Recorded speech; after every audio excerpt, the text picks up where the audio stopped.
मेरे प्यारे दोस्तों एवं सज्जन मित्रों, हम आपको बताने जा रहे हैं 1 जुलाई से 3 नए कानून लागू होने वाले हैं। 1 जुलाई से 3 नए कानून लागू होने वाले हैं। एक कानून के अनुसार घर बैठे भी एफआईआर दर्ज कराई जा सकती है। एक ऐसा कानून भी आ रहा है, घर बैठे भी एफआईआर दर्ज कराई जा सकती है।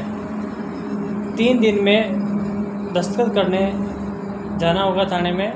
ऑनलाइन एफआईआर दर्ज करवा के 3 दिन में थाने में दस्तखत के लिए एफआईआर पर दस्तखत करने के लिए जाना होगा। बढ़ते हैं इसी क्रम में आगे। भारत सरकार ने पूर्व में लागू भारतीय न्याय संहिता 1860, दंड प्रक्रिया संहिता 1973 व भारतीय साक्ष्य अधिनियम 1872 को बदलकर नवीन कानूनी संहिताकरण किया गया है। उसके जगह पर जो आएंगे वो अलग है। तीनों कानून 1 जुलाई से लागू होंगे। आईपीसी, सीआरपीसी और एविडेंस एक्ट तीनों को बदल करके नए कानून लाए गए हैं। तीनों कानून 1 जुलाई से लागू होंगे।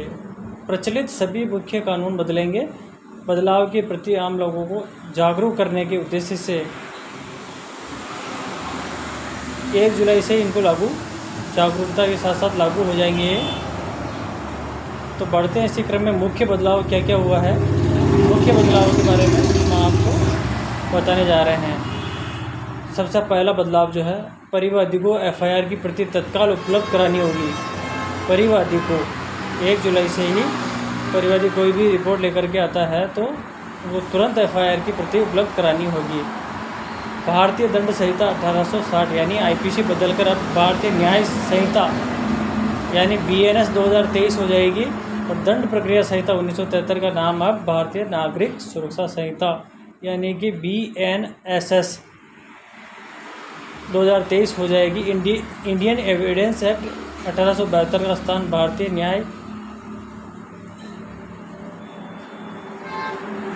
न्याय एविडेंस एक्ट 2023 और कुछ विशेष शिकायतों पर पुलिस 14 दिन तक प्राथमिक जांच कर सकती है। कुछ जो विशेष मामले होंगे उसमें पुलिस 14 दिन तक जांच के लिए रख सकती है, लेकिन संज्ञेय अपराध में मुकदमा दर्ज करना ही होगा।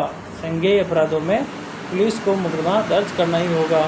अवहेलना पर संबंधित पुलिस अधिकारी के विरुद्ध धारा 199 भारतीय न्याय संहिता के तहत प्रकरण दर्ज होगा। अर्थात मुकदमा संज्ञेय अपराध में दर्ज नहीं किया गया तो धारा 199 भारतीय न्याय संहिता के तहत प्रकरण दर्ज होगा।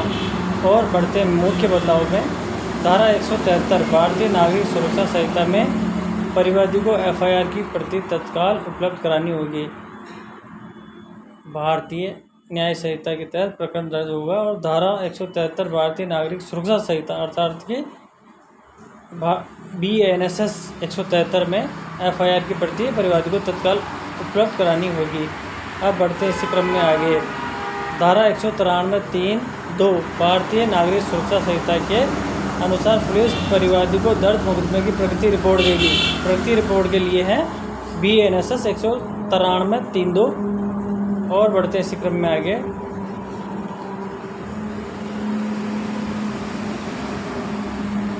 आशय यह है कि मुकदमा दर्ज करने के 90 दिन बाद अनुसंधान अधिकारी मुकदमे की प्रगति रिपोर्ट परिवादी को देगा। 90 दिन के अंदर जो क्या प्रगति हुई है वो पुलिस अधिकारी परिवादी को प्रगति रिपोर्ट देगा। पूर्व में मुख्य बदलाव जो हुए हैं कुछ और हम आपको बताना चाह रहे हैं। पूर्व में सीआरपीसी की धारा 154(1) के तहत परिवादी सीधे पुलिस थाने में और 154(3) के तहत पुलिस अधीक्षक के पास जाकर या 156(3) के तहत न्यायालय में परिवाद पेश करने पर संबंधित के आदेश से एफआईआर करवा सकता था। लेकिन अब जो बदलाव हुआ है, पहले जो हमने बताया 154(1) जो डायरेक्ट सीधे थाने में दर्ज होती थी, 154(3) में पुलिस अधीक्षक के आदेश पर और 156(3) में न्यायालय के आदेश पर संबंधित के खिलाफ एफआईआर दर्ज करवा सकते थे। लेकिन अब जो बदलाव हुआ है, भारतीय नागरिक सुरक्षा संहिता 2023 की धारा 173(1) के अनुसार 2023 की धारा 173(1) के अनुसार सीधे थाने पर धारा 173(4) के अनुसार पुलिस अधीक्षक के माध्यम से या फिर धारा 175(3) के अनुसार न्यायालय के माध्यम से एफआईआर हो सकेगी। धारा 173(2) में नागरिक को घर बैठे ऑनलाइन एफआईआर की सुविधा है।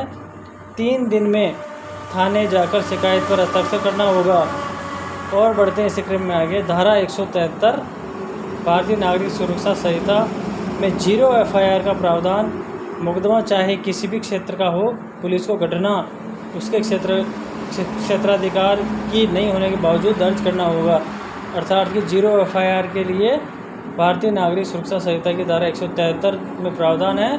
किसी भी थाने का क्षेत्राधिकार का मुकदमा हो, संबंधित जहाँ पे एफआईआर रिपोर्ट दी जाएगी वहाँ पर मुकदमा दर्ज करना होगा। ये मुख्य बदलाव रहेंगे। थैंक यू दोस्तों, बने रहे हमारे साथ, सब्सक्राइब करना न भूलें। आपका अपना प्यारा, थैंक यू वेरी मच। ये विशेष बदलाव रहेंगे जो अधिकतर प्रक्रिया में अपनाए जाते हैं। Thank you very much.